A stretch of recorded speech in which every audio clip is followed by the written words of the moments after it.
안녕하세요. 저는 서울의 조용한 동네에서 노후를 보내고 있는 65살의 퇴직 교사입니다. 35년이라는 긴 세월 동안 교단에서 아이들의 맑은 눈을 마주하며 정직이 인생의 가장 큰 덕목이자 보물이라 가르치며 한평생을 보냈지요. 교직을 떠나던 날 아이들이 정성껏 적어준 편지들을 보물처럼 간직하며 참으로 보람찬 삶이라 자부했건만 정작 제 삶에 가장 소중했던 울타리 안에서 터져나온 배신의 흔적들은 제가 평생 믿어온 세상의 질서를 한순간에 송두리째 무너뜨리고 말았습니다. 누군가는 이미 지나간 일이라며 가슴에 묻고 잊으라 말하지만 제 영혼을 핥히고 지나간 그 상처를 이제라도 세상 밖으로 꺼내어 보려 합니다. 그것이 평생을 바르게 살아오려 애쓴 저 자신에 대한 마지막 예의이자 인생의 황혼에서 제가 얻은 이 뼈아픈 교훈을 다른 분들과 나누는 유일한 길이라 믿기 때문입니다. 그 일이 있고 나서 제 삶은 이전과는 결코 같을 수 없는 방향으로 흘러갔고 저는 이제야 비로소 그 시리고 아팠던 진실의 민낯을 담담히 마주하며 이 글을 적어 내려갈 용기를 냈습니다. 오늘 DJ님의 목소리를 빌려 제 이야기를 전하며 평생 가슴에 고였던 이 뜨거운 눈물을 조금이나마 비워내 보려 합니다. 그토록 믿었던 세상이 모래성처럼 무너졌다는 말씀을 드렸지요. 사실 그 일이 있기 전까지만 해도 제 인생은 마치 잘 가꾸어진 정원처럼 한없이 평온하고 아늑했습니다. 교문을 나서던 퇴임식 날 아이들이 울먹이며 건네주던 꽃다발의 그 진한 향기와 쌉싸름한 공기를 저는 아직도 선명하게 기억합니다. 퇴직 후 맞이한 그의 봄은 유난히도 따뜻하고 길었습니다.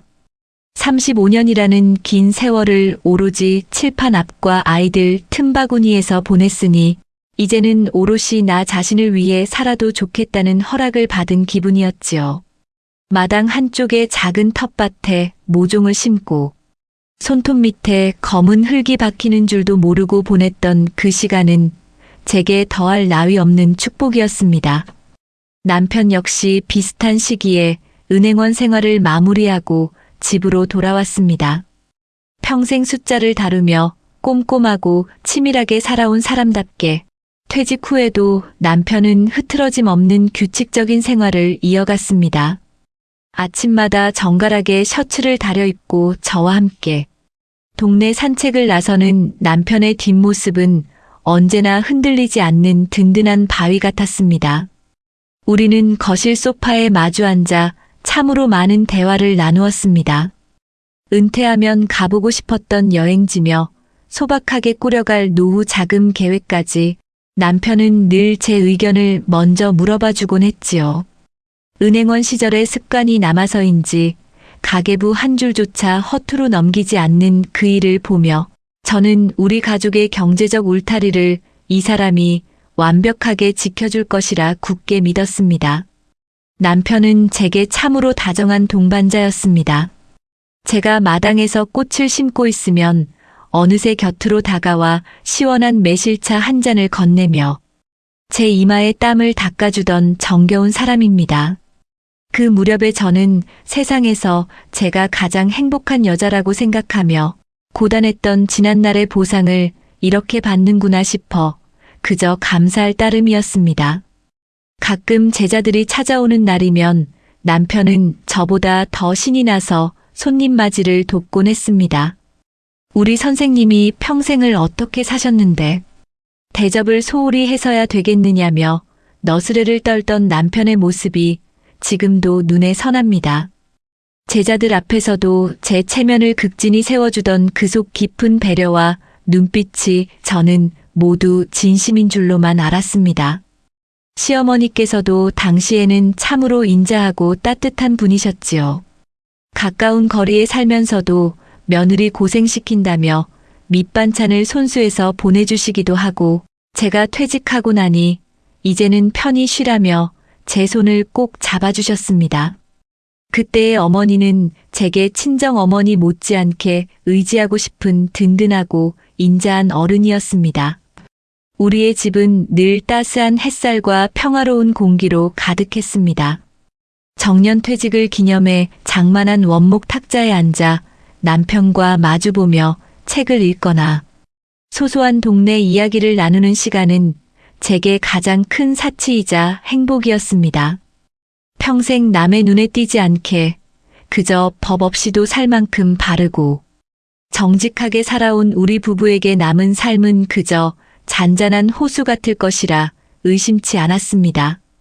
남편은 유독 저를 아끼고 보호해주는 척을 잘했습니다. 제가 복잡한 서류나 은행 업무를 보려고 하면 당신은 이런 거 신경 쓰지 말고 그냥 편하게 지내라며 일체의 경제적 관리를 본인이 도맡았습니다.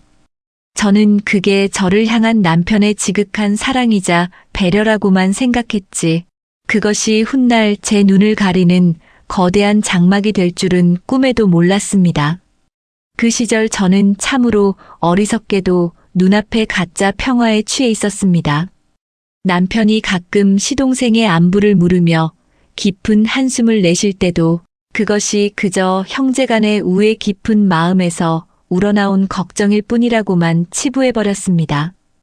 은행원으로서 철두철미했던 그이가 설마 제 명의를 가지고 그런 무모하고 추악한 짓을 벌이리라고는 상상조차 하지 못했던 것입니다. 우리는 가끔 친정 부모님이 계신 시골집에 내려가 즐거운 시간을 보내기도 했습니다. 연로하신 부모님께서 정성껏 가꾸신 텃밭에서 싱싱한 채소를 따며 남편은 장인어른의 손을 잡고 앞으로는 사위가 지극정성으로 효도하며 모시겠다고 몇 번이고 약속했었지요. 그 목소리가 너무나 진실하게 들려 부모님도 저도 남편을 친아들처럼 여기며 온 마음을 다해 아끼고 신뢰했습니다. 인생의 가장 아름다운 시기였다고 믿었던 그의 여름이었습니다. 뜨거운 햇살 아래 영롱하게 빛나던 초록. 잎들이 우리 인생의 마지막까지 함께 해줄 것만 같았던 그런 날들이었습니다. 하지만 보이지 않는 곳에서 서서히 곰팡이가 피어오르듯 우리 가정의 근간을 송두리째 뒤흔대 검은 그림자는 이미 제 소중한 공간 깊숙이 스며들고 있었습니다. 그 평온함이 사실은 곧 무너져 내릴 모래성 위에 세워진 허망한 풍경이었다는 사실을 미리 알았더라면 어땠을까요? 저는 그저 남편이 건네는 다정한 미소와 정갈하게 관리되는 듯 보이는 통장 잔고만을 믿으며 제게 닥칠 거대한 해일을 전혀 짐작조차 하지 못한 채 그저 눈부신 노을만을 바라보고 있었습니다. 평화로웠던 우리 집 거실에 조금씩 낯선 공기가 스며들기 시작한 것은 시동생이 예고 없이 집을 드나들기 시작한 그 무렵부터였습니다.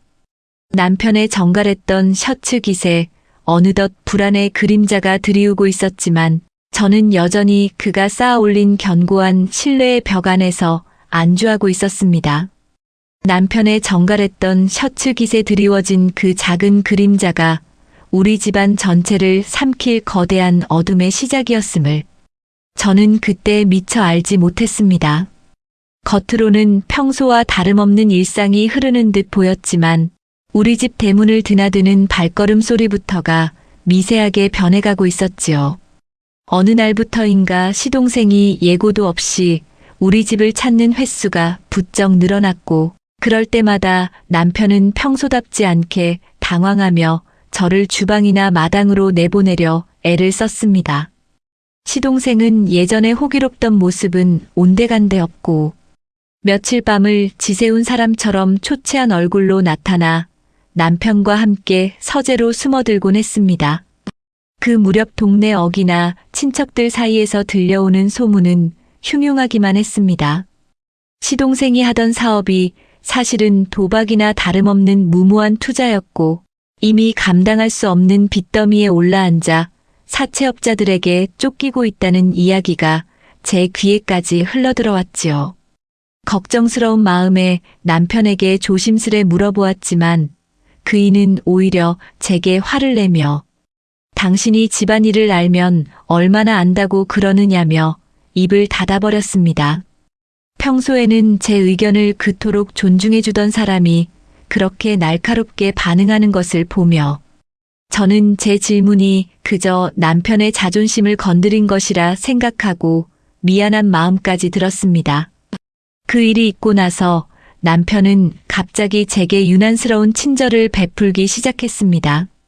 어느 날 저녁 남편은 제 낡은 핸드폰을 한참이나 들여다보더니 당신 통신비가 다른 사람들보다 훨씬 많이 나오는 것 같다며 혀를 끌차더군요. 은행원 출신답게 꼼꼼하게 요금제를 살펴봐 주겠다던 남편은 이제는 정부에서 고령자나 퇴직 공무원들을 위해 특별 통신비 지원금을 주는 정책이 생겼다며 저를 들뜨게 했습니다. 평생 나라를 위해 헌신했으니 이런 혜택은 꼭 챙겨야 한다며 호들갑을 떠는 남편의 모습은 영락없이 아내를 아끼는 다정한 가장의 모습이었습니다. 남편은 서류 접수를 위해 제 신분증과 핸드폰이 잠시 필요하다고 했습니다. 요즘은 세상이 좋아져서 직접 방문하지 않아도 비대면으로 인증번호만 받으면 모든 신청이 집에서 가능하다고 설명하더군요. 저는 기계의 어두운 저를 위해 번거로운 일을 대신해주겠다는 남편이 그저 고맙기만 해서 아무런 의심 없이 안방 화장대에 깊숙이 넣어두었던 신분증을 꺼내 그이의 손에 쥐어주었습니다. 남편은 내가 서재에서 조용히 처리할 테니 당신은 거실에서 텔레비전이나 보고 있으라며 제 핸드폰까지 챙겨 들고 서재로 들어갔습니다. 서재 문이 닫히고 집안에는 기묘한 정적이 흘렀습니다. 평소 같으면 서재에서 들려오던 신문 넘기는 소리나 찻잔, 부딪히는 소리 대신 남편의 낮은 속삭임과 핸드폰의 짧은 진동음만이 간헐적으로 문틈을 새어나왔습니다. 저는 거실 소파에 앉아 남편이 신청해줄 그 지원금으로 부모님 내복이나 새로 사드려야겠다는 흐뭇한 상상을 하며 그저 남편의 배려에 감사하고 있었습니다. 은행에서 평생 신뢰를 먹고 살았던 사람이었기에 그 손에 들린 제 신분증이 제 인생을 무너뜨리는 비수가 될 것이라고는 추호도 의심하지 않았던 것입니다. 남편은 한참 뒤에야 서재에서 나왔는데 어딘지 모르게 상기된 얼굴로 신청이 아주 잘 됐다며 제 핸드폰을 돌려주었습니다. 그런데 이상하게도 남편은 제 핸드폰을 건네주며 요즘 스팸 문자가 너무 많이 와서 내가 몇 개 지워뒀으니 신경 쓰지 말라고 덧붙이더군요. 저는 그저 남편이 제 핸드폰 정리까지 해준 것이라 여기며 웃어넘겼지만 사실 그때 남편의 손등은 미세하게 떨리고 있었습니다. 그 떨림이 범죄를 저지르는 자의 불안이었음을 알아차리기에는 제가 그를 향해 가졌던 믿음의 깊이가 너무나도 깊고 단단했습니다. 시어머니께서는 그 무렵 저희 집을 방문하실 때마다 유독 제 손을 꼭 잡으며 너는 우리 집안의 복덩이다라는 말씀을 반복하셨습니다. 평소보다 과한 칭찬이 조금은 어색하게 느껴졌지만 저는 어머니께서 시동생 문제로 마음고생을 하시느라 저에게 더 의지하시는 줄로만 믿고 극진히 대접했습니다. 어머니의 눈빛 속에 숨겨진 그 미안함과 탐욕의 교차점을 저는 그때 읽어내지 못했습니다. 가족이라는 울타리가 주는 안도감이 제 이성을 마비시키고 있었고 저는 그렇게 제 이름으로 실행된 거대한 재앙의 서막 안으로 제 발로 걸어 들어가고 있었습니다. 남편은 그날 이후로 제 핸드폰에 새로운 메시지가 올 때마다 유독 민감하게 반응하며 자기가 먼저 확인하려 들었습니다. 당신은 눈이 침침하니 내가 봐주겠다는 그 다정한 핑계 뒤에서 제 명의로 승인된 대출 문자와 사채업자들의 연락들이 하나둘씩 남편의 손에 의해 삭제되고 있었습니다. 저는 제 눈앞에서 제 권리가 도둑맞고 있는 줄도 모른 채 그저 남편이 차려주는 따뜻한 밥상 위에서 가짜 평화의 마지막 조각들을 맛보고 있었습니다. 집안을 감돌던 그 낯선 공기가 사실은 제 인생이 타들어가는 연기였다는 사실을 깨닫게 될 날이 멀지 않았음에도 말입니다. 남편의 손끝에서 지워지던 그 수많은 메시지들이 사실은 제 삶을 갉아먹는 경고등이었다는 사실을 저는 너무 늦게야 깨달았습니다. 그날 이후 우리 집의 공기는 눈에 보이진 않았지만 마치 장마철의 눅눅한 지하실처럼 무겁고 축축하게 변해갔지요. 남편은 퇴직 후에 여유를 즐기던 예전의 모습은 온데간데 없고 늘 무언가에 쫓기는 사람처럼 초조한 기색을 감추지 못했습니다. 가장 먼저 변한 것은 집안의 소리였습니다. 예전에는 거실에서 함께 텔레비전을 보며 소소한 뉴스거리로 웃음꽃을 피웠건만 어느덧 집안에는 남편의 짧고 날카로운 통화 소리만이 가득 찼습니다.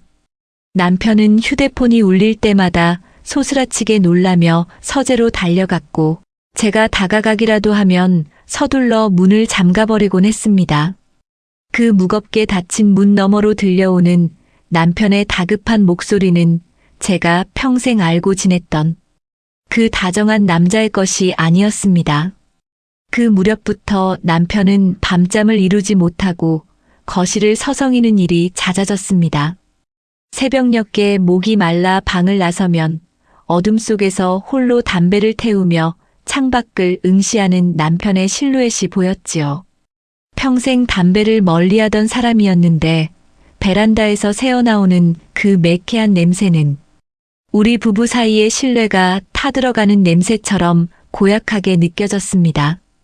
제가 무슨 걱정이 있느냐고 물으면 그는 그저 피곤해서 그렇다며 퉁명스럽게 대답할 뿐 단 한 번도 제 눈을 똑바로 마주보지 않았습니다. 남편의 시선은 늘 제 어깨 너머 먼 곳을 향해 있었습니다. 식사 시간에도 수저를 드는 둥 마는 둥 하며 연신 휴대폰 화면을 확인하는 그이의 손등에는 푸른 힘줄이 돋아나 있었습니다. 그 견고했던 은행원 시절의 평정심은 어디로 갔는지 작은 소음에도 예민하게 반응하며 신경질을 부리는 모습이 낯설기만 했습니다. 저는 그저 동생 일로 신경을 많이 써서 예민해진 것이라 믿고 싶었지만 제 가슴 한구석에는 설명할 수 없는 불안의 씨앗이 조금씩 싹을 틔우고 있었습니다. 시어머니의 방문도 이상하게 잦아졌는데 그때마다 어머니는 저를 마치 감시하는 듯한 묘한 눈초리로 바라보곤 하셨습니다. 애미야, 요즘 별일 없지? 남편이 하는 일에 너무 토달지 말고 그저 잘 뒷바라지해라라고 말씀하시는 어머니의 목소리에는 평소와 다른 서늘함이 담겨 있었습니다. 마치 제가 알아서는 안 될 무거운 비밀을 가족 모두가 공유하고 저만 그 거대한 장막 밖에 홀로 세워진 기분이었습니다. 동네 지인이나 친척들의 대화 속에서도 기분 나쁜 소문들이 하나둘씩 들려오기 시작했습니다. 시동생이 도박판을 전전하다 집까지 날려먹었다느니 형인 우리 남편이 그 빚을 해결해 주려 동분서주한다는 이야기가 제 귀를 아프게 찔렀지요. 저는 남편에게 직접 확인하고 싶었지만 그럴 때마다 시어머니는 형제 사이에 도울 수도 있는 것 아니냐며 제 입을 막아버렸습니다. 우리 집으로 날아오는 우편물들도 어느 순간부터 제가 확인하기 전에 남편의 손으로 먼저 사라지기 시작했습니다. 그 일이 있고 나서 남편은 유독 제 신분증이나 통장의 위치를 수시로 확인하곤 했습니다. 당신이 워낙 잘 잃어버리니 내가 금고에 넣어두겠다며 제 손에서 소중한 것들을 하나씩 가져갔는데 저는 그게 그저 저를 향한 남편의 지극한 배려인 줄로만 알았습니다. 하지만 남편이 서재 책상 앞에 앉아 제 인감을 한참이나 들여다보던 그 서늘한 옆모습을 우연히 본 날 저는 온몸에 소름이 돋는 것을 느꼈습니다. 평생을 정직하게 살아온 제 남편의 얼굴에서 처음으로 낯선 짐승의 욕망 같은 것이 스쳐 지나갔기 때문입니다. 어느 비 오는 오후였습니다. 외출해서 돌아온 저는 현관 앞에서 남편과 시어머니가 주고받는 낮은 대화 소리를 듣게 되었습니다. 조금만 더 버티면 된다. 어차피 저 물건만 넘기면 다 해결될 일이다라는 시어머니의 말에 남편은 깊은 한숨을 내쉬며 고개를 끄덕이고 있었습니다.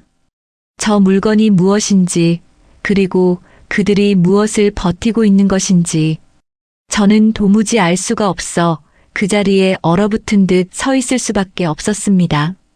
그날 이후 저는 제 집 안에서도 까치발을 들고 걸어야 했습니다. 남편은 제가 거실에 나오면 하던 말을 멈추고 입을 굳게 닫았고, 시어머니는 제가 차를 내오면 갑자기 화제를 돌려 날씨 이야기만 늘어놓으셨습니다. 우리 세 사람 사이에 흐르던 그 무거운 침묵은 그 어떤 고함보다도 더 날카롭게 제 가슴을 베어냈습니다. 저는 제가 가장 믿었던 두 사람으로부터 서서히 지워지고 있다는 공포에 휩싸여 밤마다 뜬 눈으로 천장을 바라보았습니다. 남편의 책상 위에는 정체 모를 서류 뭉치들이 늘어갔고, 그는 제가 서재 근처에만 가도 소리를 지르며 저를 밀어냈습니다. 평생 소리 한 번 지르지 않던 사람이 저를 향해 쏟아내는 그날. 선말들은 제 영혼에 깊은 생채기를 냈습니다. 하지만 저는 여전히 믿고 싶었습니다. 그저 잠시 불어오는 모진 바람일 뿐이라고, 이 시간이 지나면 다시 예전에 다정했던 그이로 돌아올 것이라고 말이지요. 하지만 진실의 민낯은 그렇게 서서히, 그리고 아주 잔인하게 제 눈앞으로 다가오고 있었습니다.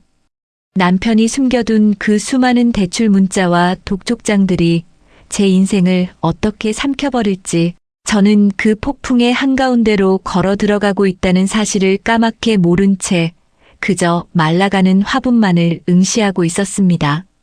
그 침묵이 그렇게 무거울 줄은, 그리고 그 무거움이 제 삶을 무너뜨릴 징조였다는 것을 저는 그때 알았어야 했습니다. 침묵이 무거웠던 그날 오후, 대문을 부술듯이 두드리는 소리가 정막을 깼습니다. 평화롭던 우리 집과는 전혀 어울리지 않는 거칠고 살벌한 소리였습니다. 저는 떨리는 가슴을 진정시키며 문을 열었고, 그곳에는 검은 정장을 입은 낯선 남자들이 서 있었습니다. 그들의 손에 들린 종이 뭉치에는 제 이름 석자가 또박또박 적혀 있었습니다. 채무액 3억 원. 저는 제 눈을 의심하며 몇 번이고 숫자를 다시 읽었습니다. 평생 남에게 빚 한 번 지지 않고 정직하게 살아온 제 이름이 왜 이런 무시무시한 사채 계약서에 적혀 있는지 도무지 이해할 수 없었습니다. 남편은 구석에서 고개를 푹 숙인 채 아무런 말이 없었습니다. 제가 이게 도대체 어떻게 된 일이냐고 소리를 지르자 그는 그제야 무릎을 꿇고 울먹이며 사실을 털어놓았습니다. 시동생의 도박 빚이 걷잡을 수 없이 불어나 당장 목숨이 위태롭다는 협박에 못 이겨 제 명의로 비대면 대출을 받았다는 것이었습니다. 그 무렵 제게 통신비 지원금을 신청해 주겠다며 가져갔던 그 짧은 시간이 떠올랐습니다. 그이는 제 핸드폰으로 전송된 본인 인증번호를 몰래 가로채고 제 신분증을 찍어 사채업자들에게 넘겨주었던 것입니다. 믿었던 동반자가 제 신뢰를 이용해 제 인생을 사지로 몰아넣었다는 사실에 저는 심장이 멎는 듯한 충격을 받았습니다. 저는 당장 경찰에 신고하겠다며 핸드폰을 집어들었습니다. 하지만 그 순간 제 손에서 핸드폰을 가로챈 것은 다름 아닌 시어머니였습니다. 어머니는 평소의 인자한 모습은 간데 없이 맹수 같은 눈빛으로 저를 쏘아보며 제 앞을 가로막으셨습니다. 어딜 감히 내 남편을 감옥에 보내려 하느냐는 어머니의 호통에 저는 할 말을 잃었습니다. 어머니는 저를 안방으로 거칠게 밀어 넣으셨습니다. 그리고는 밖에서 문을 걸어 잠그며 이 일이 해결될 때까지 한 발짝도 나갈 생각 말라고 선언하셨습니다. 문틈 너머로 들리는 자물쇠 돌아가는 소리는 제 평생 쌓아온 인격과 존엄이 무너져 내리는 파열음처럼 들렸습니다. 저는 그렇게 제 집 안에서 창살 없는 감옥에 갇힌 처지가 되었습니다. 문을 두드리며 애원했지만 시어머니의 목소리는 점점 더 서늘해졌습니다. 내 친정아버지가 가진 시골 땅이 있지 않느냐. 그 땅만 정리하면 내 아들도 살고 시동생도 산다는 말씀은 저를 인간이 아닌 재물로 보시는 듯 했습니다. 어머니는 제가 평생 모신 세월은 안중에도 없다는 듯 오로지 당신 아들들의 안위만을 생각하며 저를 압박하기 시작했습니다. 남편 역시 어머니의 기세에 눌려, 아니 어쩌면 그 공모의 일부로서 저를 외면했습니다. 문 밖에서 들려오는 그의 낮은 흐느낌조차 저에게는 역겨운 연극처럼 느껴졌습니다. 35년 동안 아이들에게 정의와 정직을 가르쳐온 제가 정작 가족이라는 이름의 도적떼들에게 둘러싸여 제 모든 것을 빼앗길 위기에 처한 것입니다. 어둠이 내려앉은 방 안에서 저는 홀로 떨며 인생의 허무함을 곱씹었습니다. 제가 평생 일궈온 가정이 사실은 썩은 동아줄이었다는 사실이, 그리고 그 줄을 잡고 있었던 제 손이 너무나 가엽게 느껴졌습니다. 시어머니는 식사 때마다 문을 빼꼼히 열고는 땅을 팔겠다는 약속을 하기 전까지는 물 한 모금 마실 줄 말하며 저를 굶주림과 공포로 몰아넣었습니다. 그 무렵 제가 느낀 감정은 단순한 분노를 넘어선 인간 존재에 대한 근원적인 회의였습니다. 가족이란 무엇인지, 그리고 내가 믿어온 사랑과 신이라는 것이 얼마나 종이장처럼 얇은 것이었는지 깨닫는 과정은 지옥보다 더 고통스러웠습니다. 저는 차가운 바닥에 몸을 웅크린 채 보이지 않는 벽 너머에서 들려오는 그들의 탐욕스러운 속삭임을 견뎌내야 했습니다. 시어머니는 수시로 제 핸드폰을 흔들어 보이며 친정 식구들에게는 내가 알아서 잘 둘러댔으니 헛꿈 꾸지 말라며 비웃으셨습니다. 저는 외부와 철저히 단절된 채 제가 가장 사랑하는 부모님조차 저들의 마수에 걸려들까봐 노심초사하며 긴 밤을 지새웠습니다. 그 방 안에서 흘린 제 눈물은 이미 슬픔을 넘어 도끼가 되어 제 가슴 속에 차곡차곡 쌓이고 있었습니다. 3억 원이라는 빚은 단순한 숫자가 아니라 저를 짓누르는 거대한 바위산 같았습니다. 남편이 제 인감을 들고 서재에서 짓던 그 서늘한 미소가 자꾸만 눈앞에 어른거려 저는 비명을 지르고 싶었습니다. 하지만 저는 입술을 깨물며 버텼습니다. 여기서 무너지면 제 인생뿐만 아니라 평생 고생하신 제 부모님의 남은 삶까지 저 괴물들에게 집어삼켜질 것이 뻔했기 때문입니다. 시어머니의 협박은 날이 갈수록 교묘해지고 잔인해졌습니다. 내가 끝까지 버티면 사채업자들이 친정집으로 들이닥칠 텐데 늙으신 부모님이 그 꼴을 보고 견디시겠느냐는 어머니의 말씀은 제 심장에 비수를 꽂는 것 같았습니다. 저는 제 안의 모든 것이 무너져 내리는 것을 느끼며 동시에 이 지옥에서 벗어날 단 하나의 희망이라도 찾기 위해 안간힘을 썼습니다. 그 차가운 어둠 속에서 저는 깨달았습니다. 더 이상 이들에게 간청하거나 눈물을 흘리는 것은 아무런 의미가 없다는 사실을 말입니다. 인간의 탈을 쓰고 악마의 짓을 저지르는 이들에게 필요한 것은 용서가 아니라 철저한 심판뿐이라는 생각이 제 머릿속을 스치고 지나갔습니다. 저는 죽은 듯 엎드려 있었지만 제 머릿속은 그 어느 때보다 차갑고 명징하게 다음을 준비하고 있었습니다. 이전까지 제가 알던 세상을 버리기로 한 순간이었습니다. 남편이라는 작자가 제게 준 마지막 선물은 배신이었고 시어머니가 가르쳐준 교훈은 가혹한 현실이었습니다. 저는 그 무거운 침묵 속에서 제가 가진 마지막 패가 무엇인지, 그리고 제가 길러낸 수많은 제자 중 제 목소리를 들어줄 단 한 사람이 누구일지를 떠올리며 기회를 엿보았습니다. 폭풍 전야의 정적은 그렇게 저를 서서히 강철처럼 단단하게 만들고 있었습니다. 그렇게 창살 없는 감옥에 갇혀 며칠이 지났을까요? 방 안의 공기는 이미 제 절망으로 가득 차 숨을 쉴 때마다 가슴이 턱턱 막혀왔습니다. 시어머니는 식사 때마다 문을 아주 조금만 열고는 제 반응을 살피며 비릿한 웃음을 지으셨지요. 제가 아무런 대답도 하지 않자 어머니는 내 부모가 그 땅을 내놓기 전까진 여기서 한 발자국도 못 나갈 줄 알아라며 대못을 박듯 말씀하시고는 다시 차갑게 문을 걸어 잠그셨습니다. 어느 비가 억수같이 쏟아지던 오후였습니다. 방 안에서 빗소리를 들으며 멍하니 천장만 바라보고 있는데 창밖에서 누군가 제 이름을 아주 조심스럽게 부르는 소리가 들렸습니다.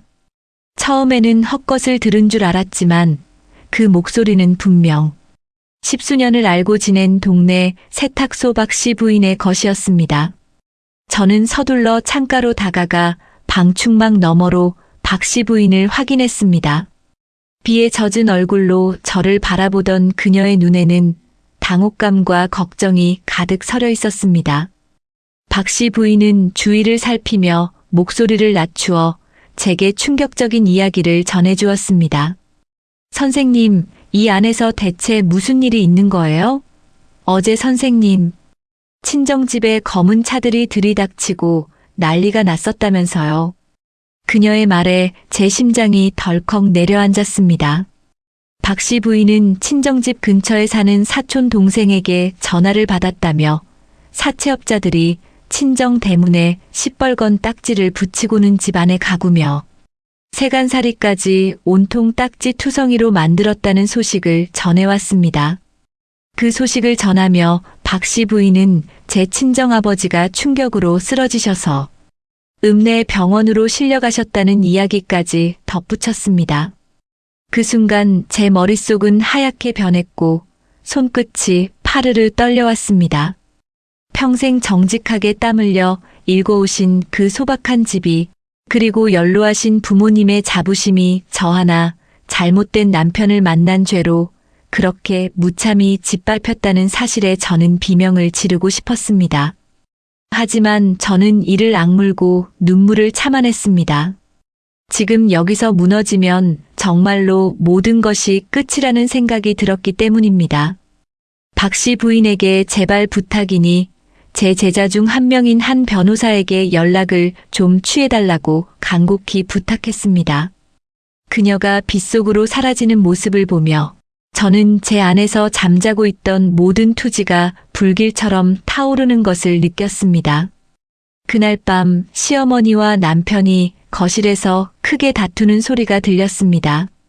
어머니는 어차피 그 땅만 넘겨받으면 3억은 금방 해결될 텐데 왜 그렇게 질질 짜느냐며 남편을 다그치고 있었고 남편은 제 인감 도장과 서류들을 챙기며 무언가 불안한 듯 횡설수설하고 있었습니다.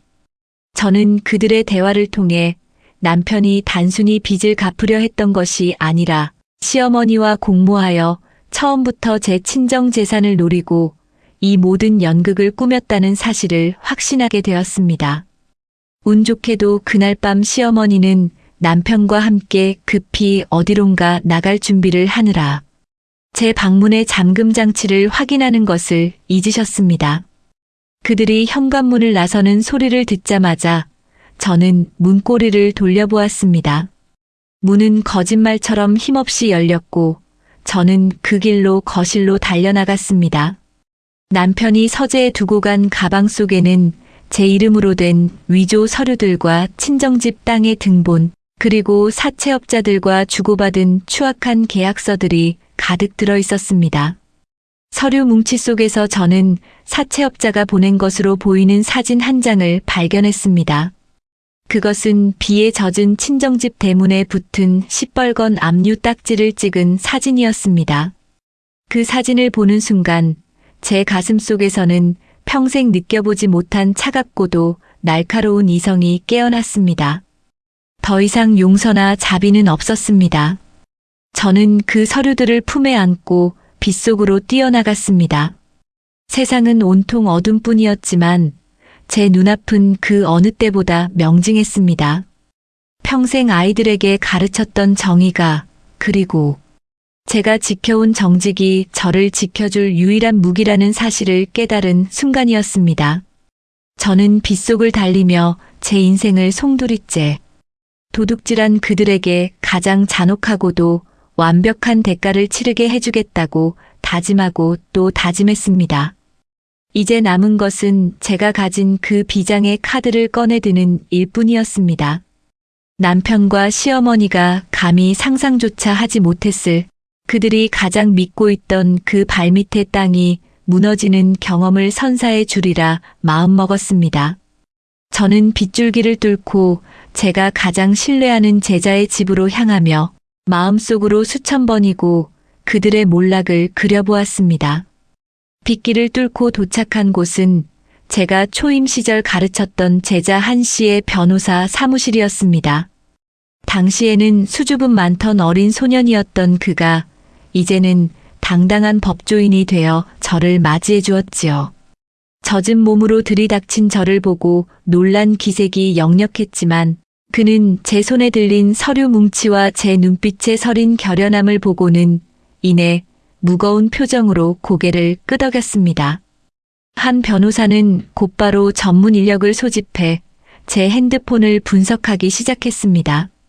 남편이 삭제했다고 믿었던 그 추악한 대출 승인 문자들과 사채업자와의 조작된 대화 기록들이 디지털 기술을 통해 하나둘씩 복구되기 시작했지요. 화면 위로 쏟아지는 남편의 파렴치한 배신의 증거들을 보며 제 가슴이 분노로 타올랐지만 정신은 그 어느 때보다 차갑고 명료해졌습니다. 며칠 뒤 저는 한 변호사와 동행하여 시어머니의 집으로 향했습니다. 그 무렵 시어머니와 남편은 이미 제 친정 땅을 팔아치울 궁리를 하며 축배를 들고 있었습니다. 현관문을 열고 당당히 들어서는 저를 보고 시어머니는 어디서 감히 도망친 주제에 다시 발을 들이느냐며 호통을 치셨지만 저는 예전처럼 고개를 숙이지 않았습니다. 한 변호사가 가방에서 서류 뭉치를 꺼내 탁자 위에 내려놓았습니다. 남편이 제 핸드폰을 이용해 타인인 척 사채 계약을 맺은 IP 기록과 삭제된 대화 내용, 그리고 인감을 도용한 모든 물증이 쏟아져 나왔지요. 남편의 얼굴은 순식간에 흑빛으로 변했고 사채 계약이 법적으로 무효가 될 수 있음은 물론 형사 처벌을 피할 수 없다는 선고가 떨어졌습니다. 하지만 제 진짜 반전 카드는 지금부터 시작이었습니다. 저는 가방 깊숙이 넣어두었던 낡은 등본 한 장을 시어머니 앞에 내밀었습니다. 어머니, 이 집 건물이 남편 명의인 건 맞지만 이 집이 서 있는 이 땅이 누구 것인지 아십니까? 제 물음에 어머니는 멍한 표정으로 저를 바라보셨지요. 이 땅은 돌아가신 제 아버지가 남편 몰래 제게만 따로 물려주셨던 선산의 일부이자 이 집의 대지였습니다. 평생 남편의 길을 살려주려 제가 주인임을 숨기고 조용히 세금만 내오며 살아왔던 그 땅이었습니다. 저는 서늘한 목소리로 덧붙였습니다. 이제 더 이상 제 땅 위에 당신들의 가식을 세워두지 않겠습니다. 당장 이 집을 비우고 나가십시오. 시어머니는 믿을 수 없다는 듯 바닥에 주저앉으셨고 남편은 제 바짓가랑이를 붙잡으며 애원하기 시작했습니다. 당신이 어떻게 우리한테 이럴 수 있느냐는 시어머니의 절규에 저는 단호하게 대답했습니다. 어머니가 먼저 제 부모님의 집과 제 인생을 짓밟으셨습니다. 저는 그저 제 것을 되찾고 죄를 묻는 것뿐입니다. 한 변호사는 남편의 명예 도용과 사문서 위조, 그리고 시어머니의 감금 행위에 대한 고소 절차를 설명했습니다. 법의 칼날 앞에 선 그들의 위선은 발가벗겨진 채 참혹하게 무너져 내리고 있었습니다. 평생을 인자한 척 살아온 노 씨와 성실한 척 해온 박 씨의 가면은 그렇게 갈갈이 찢겨나갔습니다. 남편은 시동생에게 줄 돈 3억을 마련하려다 결국 자신의 모든 것을 잃게 된 셈입니다. 저는 그들에게 단 하루의 시간도 아깝다는 듯 당장 짐을 싸서 나갈 것을 명령했습니다. 사채업자들에게 넘기려 했던 친정 땅 대신 그들이 평생 안식처로 여겼던 이 집의 땅 밑에서 그들의 오만함이 무너져 내리는 광경은 실로 처절했습니다. 시어머니는 애미야, 내가 잘못했다며 뒤늦게 눈물을 흘리셨지만 그 눈물은 참회가 아니라 당장 갈 곳 없는 처지에 대한 공포일 뿐임을 저는 잘 알고 있었습니다. 35년 교직 생활 동안 무수히 많은 잘못을 용서해왔던 저였지만 인륜을 저버리고 제 부모님까지 사지로 몰아넣은 이들에게 베풀 자비는 더 이상 남아있지 않았습니다. 그날 이후로 그들은 더 이상 가족이 아닌 범죄자와 피해자의 관계로 법정에서 마주하게 될 것입니다. 저는 제자들과 함께 그 집을 나오며 비로소 제 어깨를 짓누르던 3억이라는 굴레와 가족이라는 이름의 쇠사슬을 끊어낼 수 있었습니다. 빗물에 씻겨 내려가는 먼지처럼 제 인생에서 그들의 흔적을 깨끗이 지워내겠다는 결심을 굳게 다졌습니다. 저희 부모님을 울리고 제 신뢰를 짓밟은 대가는 혹독할 것입니다. 남편은 실형을 면치 못할 것이고 시어머니는 자신이 그토록 무시했던 며느리의 땅에서 쫓겨나 비참한 노후를 보내게 되겠지요. 이것이 제가 아이들에게 가르쳤던 세상의 이치이자 제가 선택한 마지막 수업이었습니다. 사필귀정이라는 말이 그토록 달콤하고 시린 것인지 예전에는 미처 몰랐습니다. 무너진 것은 제 가정이 아니라 애초에 모래 위에 지어졌던 그들의 탐욕이었습니다. 저는 이제 비로소 제 부모님과 정직하게 살아온 저 자신을 지켜냈다는 자부심으로 가득 차 있었습니다. 폭풍이 지나간 자리에는 서늘한 정적만이 남았습니다. 그토록 시끄럽게 저를 압박하던 사채업자들의 고함도, 시어머니의 날 선 호통도, 그리고 남편의 비겁한 변명도 이제는 먼지처럼 가라앉았지요. 저는 가장 먼저 부모님이 계신 시골집으로 향했습니다. 비에 젖어 너덜너덜해진 대문의 시뻘건 딱지들을 마주했을 때 제 가슴은 다시 한번 미어지는 듯 했습니다. 저는 양동이에 따뜻한 물을 담아와 정성껏 그 흉측한 종이들을 불리고 하나씩 떼어내기 시작했습니다. 종이 조각이 떨어져 나갈 때마다 제 가슴을 짓누르던 그 무거운 배신의 기억들도 조금씩 씻겨 내려가는 기분이었습니다. 손끝이 부르트도록 문지르고 또 문질러 마침내 대문이 본래의 나무색을 되찾았을 때 저는 그제야 참았던 숨을 길게 내뱉었습니다. 그 일이 있고 나서 법적인 절차는 한 변호사의 도움으로 물 흐르듯 진행되었습니다. 남편이 제 명의를 도용해 저지른 범죄 행위들은 빠져나갈 구멍 없이 명백하게 증명되었고 저는 서류 한 장으로 그 지옥 같았던 인연의 매듭을 끊어냈습니다. 남편은 끝까지 제게 용서를 구하며 전화를 걸어왔지만 저는 단 한 번도 그 번호를 받지 않았습니다. 그가 제게 준 상처는 단순히 돈 몇 푼의 문제가 아니라 인간에 대한 신뢰와 30년 세월의 가치를 통째로 부정당한 영혼의 살점이었기 때문입니다. 시어머니 역시 본인 소유라 믿었던 집이 제가 내린 철거, 통보 앞에 속수무책으로 무너지는 것을 보며 비참하게 짐을 싸셨다고 들었습니다. 평생 며느리를 아랫사람 부리듯 하며 당신 아들들의 탐욕을 방조했던 대가는 그 누구에게도 환영받지 못하는 쓸쓸하고 누추한 노후였습니다. 병원에 누워 계시던 아버지는 다행히 고비를 넘기고 의식을 되찾으셨습니다. 야윈 손으로 제 손을 꼭 잡으시며 고생 많았다. 내 딸이라고 말씀해 주시는데 그 한마디에 지난 수개월간 얼어붙었던 제 마음이 봄눈 녹듯 녹아내렸습니다. 저는 이제 부모님 집 마당에 다시 꽃을 심고 작은 채소밭을 가꾸며 지냅니다. 새벽마다 물 한 개가 피어오르는 시골길을 산책하다 보면 예전에 교단에서 아이들과 함께 노래 부르던 그 맑고 순수했던 시간들이 문득문득 떠오르곤 합니다. 예전에 저는 누군가의 아내로, 누군가의 며느리로 제 존재를 증명하려 애쓰며 살았습니다. 하지만 이제는 그저 저 자신으로 제가 일궈온 정직한 삶의 주인이 되어 오롯이 서 있는 이 순간이 참으로 소중하고 감사합니다. 가끔 마당 한편에 앉아 있으면 어디선가 이름 모를 산새들이 날아와 노래를 들려줍니다. 그 평화로운 소리가 마치 제게 이제는 정말 괜찮다라고 다독여주는 것 같아 저는 가만히 눈을 감고 그 고요한 축복을 온몸으로 받아들입니다.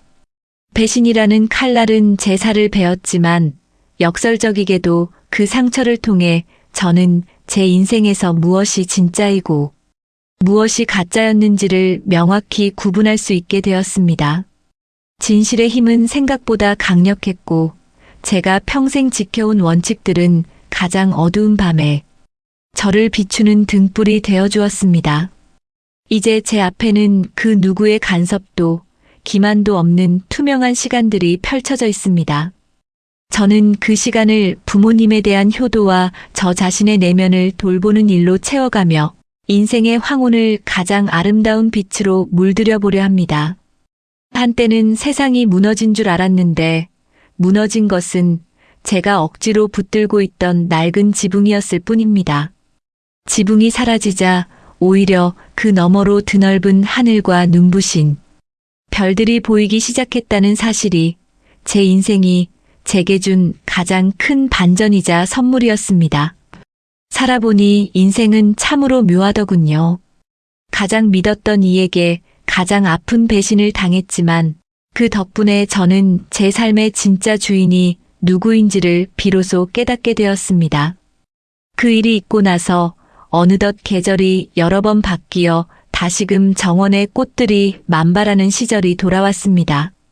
마당에 핀 수선화를 가만히 들여다보며 저는 비로소 제 안에 소란스러웠던 폭풍이 완전히 가라앉았음을 느낍니다. 35년이라는 긴 세월 동안 교단에 서서 아이들에게 정직은 인생의 가장 큰 보물이라 가르쳤던 제 목소리가 헛되지 않았음을 이제야 깊은 안도와 함께 깨닫습니다.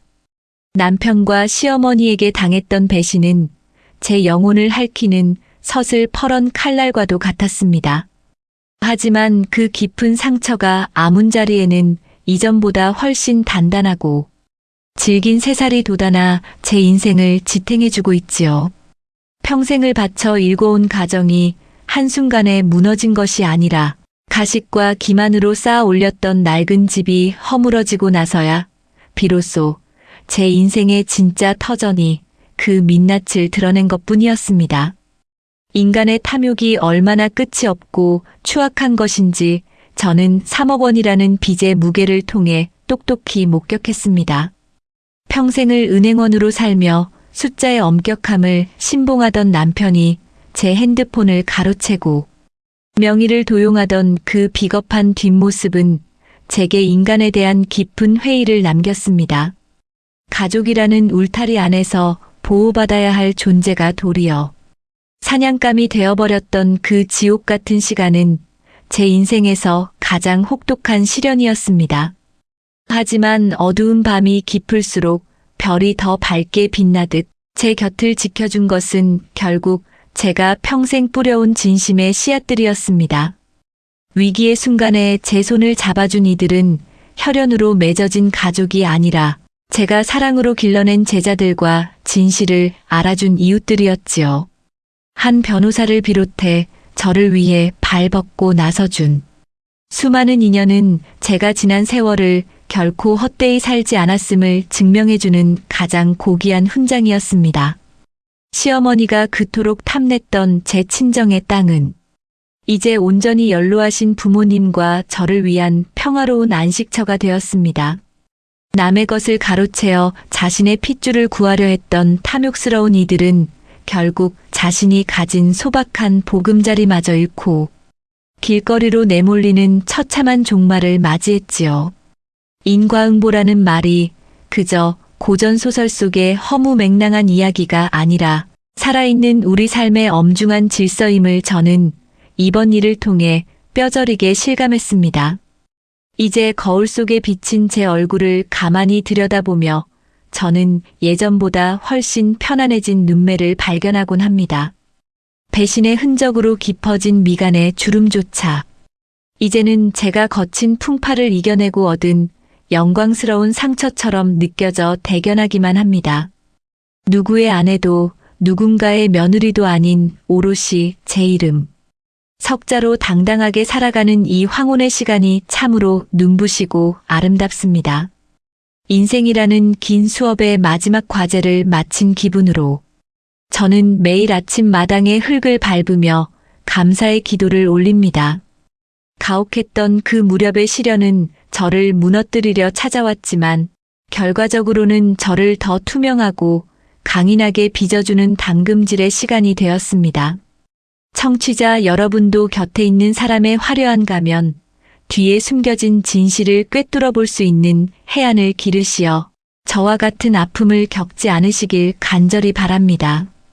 밤하늘에 총총히 박힌 별들을 보며 저는 매일 밤 제 마음의 곳간을 정직과 사랑으로 채워가겠노라 다짐합니다. 억울하게 지워졌던 제 이름은 이제 사기꾼의 아내가 아닌 명예로운 퇴직 교사의 것으로 다시금 밝게 빛나고 있습니다. 배신은 도둑처럼 찾아왔지만 그 도둑을 몰아내고 집안을 정갈하게 치운 뒤에 찾아온 이 고요함이 제 인생의 마지막까지 함께 해주길 소망합니다. 인생은 결국 자기가 심은 대로 거두는 거대한 대지와 같아서 거짓을 심은 자는 파멸을 거두고 진심을 심은 자는 평화를 거둡니다. 제 사연이 누군가에게는 따뜻한 위로가 또 누군가에게는 정신이 번쩍 드는 경종이 되어 우리 사회가 조금 더 맑아지기를 바라는 마음뿐입니다. 이제는 무거운 짐을 다 내려놓고 가벼운 발걸음으로 남은 생의 길을 묵묵히 걸어가 보려 합니다. 사람은 결국 자신이 살아온 삶의 무게만큼만 행복해질 수 있는 법이더군요. 지금까지 제 넋두리 같은 얘기를 들어주셔서 감사합니다. 제 사연을 듣는 모든 분들은 무탈하고 행복하시길 기원합니다. 감사합니다. 지금까지 35년 교직 생활 끝에 가장 가까운 이들에게 배신을 당했지만 결국 당당하게 자신의 삶을 되찾은 어느 선생님의 사연을 함께 나눴습니다. 선생님, 긴 터널을 빠져나오느라 정말 고생 많으셨습니다. 평생 아이들에게 가르치셨던 정직과 진심이 위기의 순간에 제자들의 손길로 되돌아와 선생님을 구했다는 사실이 참으로 뭉클합니다. 가족이라는 이름으로 저지르는 기만은 그 어떤 상처보다 깊고 아프지만 선생님이 보여주신 그 단호한 용기가 우리에게 큰 울림을 주네요. 우리는 흔히 피는 물보다 진하다고 말합니다. 하지만 때로는 그 피가 독이 되어 돌아올 때 나를 지켜주는 것은 내가 평소에 쌓아온 덕망과 차가운 이성일지도 모르겠습니다. 여러분은 오늘 사연을 들으며 어떤 생각을 하셨나요? 가장 믿었던 이가 가장 낯선 사람이 될 때 우리는 비로소 진짜 나를 지탱하는 힘이 무엇인지 알게 되는 것 같습니다. 뿌린 대로 거둔다는 세상의 이치가 사연자님의 삶을 통해 다시 한번 증명된 오늘 여러분의 곁은 안녕한지 묻고 싶습니다. 평화로운 밤 되시길 바랍니다.